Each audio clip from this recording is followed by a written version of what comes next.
روز کالم لپاره استعمالېږي که غواړو چې روز ان کالم مثلا زه یو فایل خلاصوم د ټیبل ده مثلا دا یو ټیبل ده په دې ټیبل کې زه غواړم چې دغه یو څو روز ګروپ کړم یا مثلا دا ټول ټیبل ګروپ کړم سلیکټ دلته راځي ډیټا او په دې ځای کې ګروپ چې کلیک کې دلته درته بټن ګوره پیدا کېږي وینې دغه د ګروپ ته چې کله دا کلیک کې دغه ټول ټیبل څه پې کوي پټوي درنه دلته یعنې ته کوای چې لاندې نور کار وکړي کله بیرته کلیک کې بیرته به یې درته کار کوي دغه شي ته ګروپ ان ګروپ وایي مثلا زه دلته یو بل ټیبل هم لرم دا مې ګروپ کړی دلته یو بل ټیبل لرم فرض مثال دا د هغه د یوې میاشتې حساب و دا د بلې میاشتې حساب ده نو وایم چې دا هم راته ګروپ کا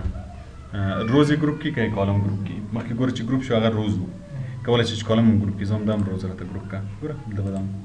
نو کولی شي چې هغه هم پټ کړي کله د ضرورت دا کلیک کې دا به راځي چې هغه کلیک کوي هغه به راځي دې ته ګروپینګ وایي څه شی ګروپ وایي روز او کالم که کالم ګروپ کې هلته به بټن ورکړي دې ځای نه ګوره 1 2 باندې هم کېږي چې په 1 باندې پټ کړي په 2 باندې کار کوي خو دا ټول او دلته دا منفي هغه بیا یو کولی شي چې یو دانه ګروپ کې یو دانه بیرته بیا چې کله دا بټن بیرته ختموي ان ګروپ کوي سلیکټوي به او دلته به ان ګروپ کلیکوي ګوره دلته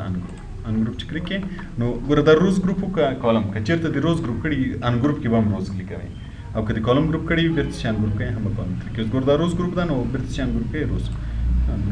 ختم شي که د دې ختموي دا بیا جدا سلیکټوي او ورته وایي به چې ان ګروپ مثلا روز که کالم ګروپ هم اوس ګوره دا زه سلیکټوم مثلا دا د یو کال حساب ده څنګه مې د بل کال حساب ورکړی بل کال حساب نو وایم چې دا راته ګروپ کا او څه شی ګروپ کا کالمز ګوره بیا بل ته بټن ورته جوړ شي وینې چې کلیک یې دا ټول کالمونه به درته ګروپ کړي بیرته یې کلیک یې بیرته به کار شي او که یې ان ګروپ کې دا ولې به ورته وایي چې کالم ان ګروپ کا بیرته به درته جدا کړي بل په دې ځای کې موږ اټو آوټلاین لرو اټو آوټلاین بیا څه کار کوي دا هم ګروپینګ کوي خو دا اټو مطلب اتوماتیک اټو مونږ ویلو چې څه مطلب اتوماتیک دا اتوماتیک ګروپینګ کوي اتوماتیک ګروپینګ څه وخت کوي که چېرې مونږ ټوټل ولرو مثلا زه دا یو ټیبل لرم په دې ټیبل کې دلته مې لاندې د ټولو ټوټل راویستلی ده مثلا بل ټیبل لرم داسې مختلف ټیبلونه لرم د هر یوه ټوټل وي په هغه صورت کې بیا دا اټو آوټلاین چې ده د هر ټیبل جدا جدا ګروپ وي مثلا زه به دا ډیټا را کاپي کړم دونه کلر یو نوي شیټ ده دلته به دا تر دې ځای پورې مرچ کړم چې دا ټوټل شي دلته به د دې ټوټل وباسو چې دا ټول پرایس څو کېږي مثلا 15 دا به هم داسې کش کړو د دې به هم شي د دې به هم شي دا به بیخي ډیلیټ کړو مثلا دا یو حساب کتاب ده د یوې میاشتې د جنوري د میاشتې همداسې یو بل حساب کتاب دلته لاندې بیا لرم دا مثلا د بلې میاشتې دا قیمتونه هر څه پکې تغیر د یو بلې میاشتې جدا وي اوس زه غواړم چې مثلا دا ټیبل ګروپ کړم بیا چې کله داسې ټوټل ولري بیا ضرورت نه ده چې ته ټول ټیبل سلیکټ کړې که یې سلیکټ کړي هم فرق نه کوي که یې سلیکټ نه کړي هم فقط دلته ورته وایي چې ډیټا مینیو کې او اټو آوټلاین اوس ګوره دې ته هم جوړ کړه دې ته هم جوړ کړه او دا ټول ته خپله جوړوي فقط کلیک یې کړه ګوره هغه حساب پټ شي بل ګورې دا حساب پټ شي بل ګورې چې بیرته هم ګروپ کوي بیا به دلته ورته وایي چې کلیر آوټلاین بیرته به کوم ته غواړئ او که چېرې ته دغه ټوټل ونه لري بیا کار نه کوي پوه شوې اټو آوټلاین همیشه بیا به نو ته مجبور یې چې هر یو جدا جدا دلته ځای ګروپ کړي بل د سب ټوټل دغه منفي او ماینس هم همدا کار کوي چې کله مونږ ګروپ وي اټو آوټلاین وکړو ګوره له دې ځای نه وینې منفي پټ کړي مثبت ښکاره کړي دلته وظیفه یې د دو ده دلته هم ده او دلته هم ده دا ټول همدا یو کار کوي دې ځای نه هم کولی شي چې مثبت کړي بل سب ټوټل ده سب ټوټل څه کار کوي که چېرته غواړې چې ټوټل راوباسي مثلا دغه زه یو ټیبل لرم په دې ټیبل کې ګوره حشمت قلم اخیستی چې د کومې کمپنۍ و د لینک 10 دانې اخیستې په دومره پیسې شوې همداسې بیا فرهاد بیا خالد دلته حشمت بیا بعضې شیان اخیستي حشمت بیا نور شیان اخیستي مختلف شیان لرم زه اوس غواړم چې دلته د حشمت ټوټل جدا وباسم د هر یوه ټوټل په همدې شیټ کې جدا جدا وباسم نو بیا به څه شي نه استفاده کوو سب ټوټل نه سب ټوټل کلیک کړه ګوره دلته درته وایي چې 25 کې ته غواړې چې ټوټل وکړې نو زه ورته وایم چې ټوټل په چا کې راته وکړه کسټمر نیم په حساب یعنی د هر سړي جدا جدا ټوټل راته وباسه مثلا د حشمت ټوټل راوباسه حشمت دلته څو دانې دي ګوره 1 2 3 4 5 وارې خریداري کړې که نه ټوټل یې څو خریداري کېږي د فرهاد ګوره څو دانې دي نو زه وایم چې د کسټمر نیم څه شی راته وباسه سم یې راته وباسه جمع یې راته وباسه د کوم شیانو جمع یې راته وباسه دلته به یې ټیک مارک کوئ مثلا که غواړې چې صرف ټوټل یې وباسې نو ټوټل ټیک مارک کړه که غواړې چې د کوانټیټي هم وباسې چې ټول تعداد یې څو اخیستی زه هم دا دوه راته هغه کړه اوکې که اوس ګوره دی به ټوټل درته وباسي خو په دې شرط چې دا یو وارې سارټ وي دا به یو وارې سارټ کوئ سب ټوټل به یې درته ایسته کړو سب ټوټل به یې بیرته ترې ریموو کړو دا به یو وارې سارټ کوئ A to Z یا Z to A به دا باید سارټ کړو کسټمر نیم to Z ویني چې دا نومونه ټول سره یو ځای شي بعد له هغه به بیا راځي سب ټوټل ته نو ورته وایم چې کسټمر دا ټوټلونه راته وباسه اوکې که اوس به ګوره ټوټل راوباسي اوس ګوره دلته 4 فرهاده 5 فرهاده دي که نه دلته به یې ټوټل راځي مونږ د چا ورته ویلي وو د کوانټیټي او د ټوټل مو ورته ویلي وو که نه نو ګوره کوانټیټي د ټوټل دومره شیان اخیستي څو کېږي 309 یعنې یو وارې 10 دانې قلم اخیستي دي بیا یې 9 پنسل اخیستي بیا 8 کتابه بیا دونه یعنې ټول څو قلمه شیان اخیستي دي 309 چې د ټولو څو پیسې کېږي 4,000 یو سلو یعنې دا یې د دغو ټوټل شو او دا یې د دغو ټوټل شو بیا وګوره د حشمت چې هر څو قلمه شیان اخیستي یعنې تقریبا دومره قلمه یې د دومره پیسې شوې دا بیا خالد شو دا بیا ټوټل شو مجموع ټوټل یعنی ټول چې دا شیان خرڅ کړي تقریبا دومره قلمه او دومره پیسې شوې دغه شي ته سب ټوټل وایي چې که غواړې چې د هر یوه ټوټل جدا جدا راوباسې نو بیا به سب ټوټل نه استفاده کوي خو د سب ټوټل نه مخکې باید ټیبل یو وارې سورټ شي سورټ کوي په دې چې دغه یو قسم نومونه چې د سره ورته نومونه دي دا سره یو ځای شي که چېرته سورټ نه وي هغه جدا جدا وي بیا نه راباسي دې ته سب ټوټل وایي پوه شوې په دې شیانو باندې دا شوه ډیټا منیو که ډیټا منیو کې یو ریلیشن و دا فارکاسټ دا پاتې شو دا به صفاته پرېږدو اوس به راشو ریویو ته د ریویو څه معنا وه تکرار چې کله مونږ یو فایل جوړ کړو نو یو وارې ریویو کوو په آخر کې له دې نه مخکې چې بل چاته ورکړو مثلا نوې ادارې کې کار کوې یو رئیس درته وایي چې دا فلانی راپور جوړ کړه راپور دې جوړ کړو له دې نه مخکې چې هغه ته ورکړو یو وارې بیا هم چک کوې چې داسې نه وي هغه پکې غلطي راوباسي بیا درته وایي چې دا مې غلط کړی نو راځو چې شی ګورو ریویو ګورو په ریویو کې اول سپیلینګ ده سپیلینګ مونږ په ورډ کې ویلی وو که نه چې سپیلینګ راته ښیي سپیلینګ ان ګرامر راته ښیي نو دا چې کلیک یې بس درته را شروع کوي لاول سره چې مثلا دا کیو ټي وای چې لیکلی دا خو ما شارټ لیکلی باید اصل کوانټیټي وي که نه نو دی وایي چې ګوره ناٹ ان ډکشنري دغه لغات په ډکشنري کې نه ده همالته کې نه دغه لغات په ډکشنري کې نه ده سجیشن مشوره درکوي چې امکان لري تا نه اشتباه نوشته شوی وي امکان لري دغو نه کوي وي نو که مثلا ما نه اشتباه نوشته شوی زه وایم چې ما باید ټای نوشته کړی وای خو په اشتباه مې کوانټیټي نوشته کړی یا کیو ټي وای مې نوشته کړی نو که غواړې چې دا په دې چینج کړي نو بیا چینج چې څنګه چینج کلیک دا به چینج که چیرې چینج آل کلیک کو نو بیا چې دا شیټ کې ما هر ځای کې همداسې نوشته کړی وي ټول راته به یو وارې بدلوي او که اګنور یې کو څه پې کوي په همدې حالت یې پرېږدي او اګنور آل کې کو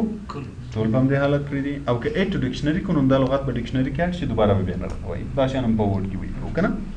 مشکل به نه وي پکې دا شو سپیلینګ بل دا ټریژر دا موږ ویلې څه کار کوي په یاد مو ده په ورډ کې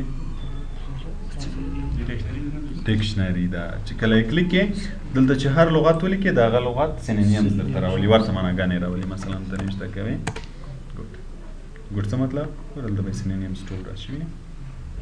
یوزفول ګوډ بینیفیشل هیلپ پوه شوې نو دا شو ده بل د سمارټ لوک اپ هم موږ په ورډ کې ویلی موږ ویل هغه وخت کار کوي چې کله انټرنیټ کنیکټ وي نو بیا چې موږ هر شی کلیک کړی وي مثلا ما دا لغات کلیک کړی یا دا نوم مې کلیک کړی نو چې کله زه دا کلیک کوم ګوره اوس انټرنیټ فعلا کنیکټ نه لرم درته وایي چې نیټورک کنیکشن پلیز چیک یور انټرنیټ کنیکشن اینډ نیټورک کنیکشن د دې وظیفه څه ده چې کله انټرنیټ کنیکټ وي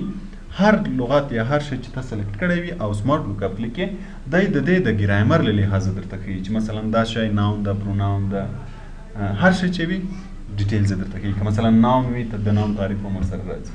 که پروناون وي هر شی چې د انتخاب کړی وي که ورب وي ورب درته کوي خو چې انټرنیټ وي که انټرنیټ نه وي بیا نشي پیدا کولی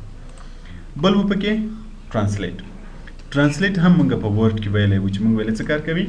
له یوې ژبې نه بلې ژبې ته ترجمه کوي خو دا هم هغه وخت کار کوي چې انټرنیټ وي چې انټرنیټ نه وي بیا کار نه کوي چې کله ګوره کلیک کوو نو اوس ګوره دلته راته وایي چې ترانسلیټ یور ډاکومنټ ور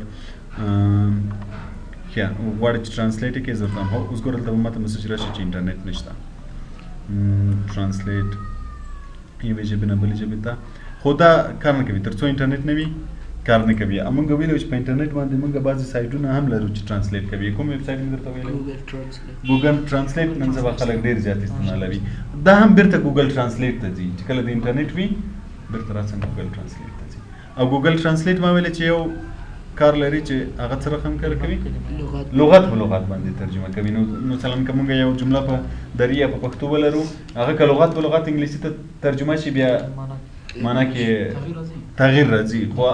مطلب دوی ته دومره مطلب ترې اخیستی شي چې دغه لغات داسې پوره مطلب نشي ترې اخیستلی او نو دغه ترانسلیټ شو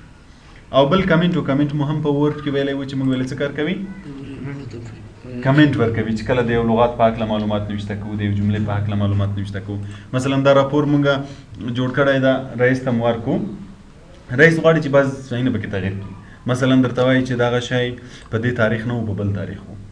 نو یا مثلا درته وایي چې دغه ځای کې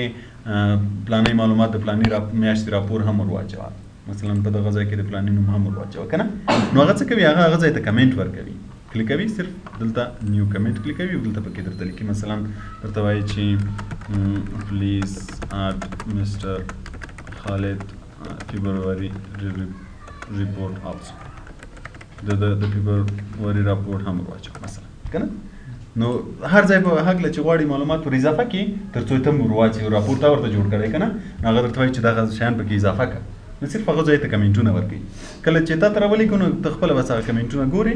دغه کمنټ مطابق هماغه کار کوي پوه شوې نو دا کمنټ شوس مثلا دلته بیا کمنټ ورکوي نیو کمنټ کلیک ګوره کمنټ به راشي دلته کمنټ ورکوي کلیک کمنټ به راشي که د بیرته ډیلیټوو هماغه کوم خانه چې کمنټ لري کلیک کړه ډیلیټ کمنټ مثلا دا خانه کمنټ لري کلیک کړه ډیلیټ کمنټ نیکسټ چې له یوه کمنټ نه بل کمنټ ته لاړ شي وینې کرسر خپله ورته راوړي پریویس بیرته شاته راشي شو اینډ هایډ چې ټول کمنټونه شو کړي اوس مثلا ګوره شو شي دا هر یو کې چې د کرسر یې کوي ګوره دا کلیکه شو یې کدا به هم شو شي د کرسر کېږده شو یې کدا به هم شو شي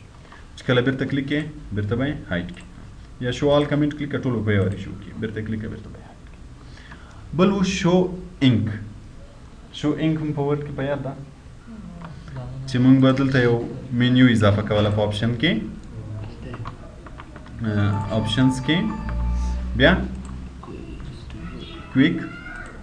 او په دې ځای کې آل ټابس په هغه کې کویک ریبن کې آل ټابس دلته دا مینیو شوې او په دې ځای کې انک چیرته و ده انک پینس دا منیو به ور اضافه کو دلته به راشي اوکې به یې کړو ګوره دلته به اضافه شي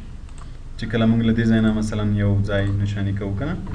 آفرین چې دې ځای کې تغیرات راوله دې ځای کې تغیرات راوله نو دغه شو انک شو له ریویو نه کولی شي چې ښکاره شي کولی شي چې پوه شوې تر دې ځای پورې بس همدومره په دې پوه نه شوې دغه منیو ګوره خپله پکې نه وي اکسل کې ډېر زیات منیوګانې دي چې یعنې اپشنونه ډېر زیات په هر پروګرام کې شته خو مایکروسافټ تا ته وایي چې ته باید دغه شیان ضروري دي چې تا روزانه استفاده ترې کوي نو دغه پینز منیو هم دلته خپله موجود نه وي ته به یې له دغه ځای نه وراچوې آپشن ته به راځې دلته کسټمایز ریبن ګوره دلته دا ټولې منیوګانې درته ښیي دغه منیوګانې ټول درته ښیي چې مثلا فایل منیو ګوره دا د فایل منیو هوم منیو ټول شته کولی شي له دې ځای نه ټیک مارک ایسته کړي له هغه ځای نه ورکېږي ټیک مارک یې کلیک یې بېرته راځي او اب له دې ځای نه دا نورې منیوګانې هم ور اضافه کولی شي مثلا دلته آل ټابس کې آل منیو کلیک کوې ټولې منیوګانې راځي کولی شي چې هر منیو د منیو بار ته دې ور اضافه کړي او نو پینس مخکې اضافه نه و ما ور اضافه کړه د راغی ورنه استفاده کولی شي پوه شوې تر دې ځای بل ریویو کې موږ پروټیکټ شیټ هم ویلی و دا تاسې خپله چک کوئ درته معلوم به شي چې څه کار کوي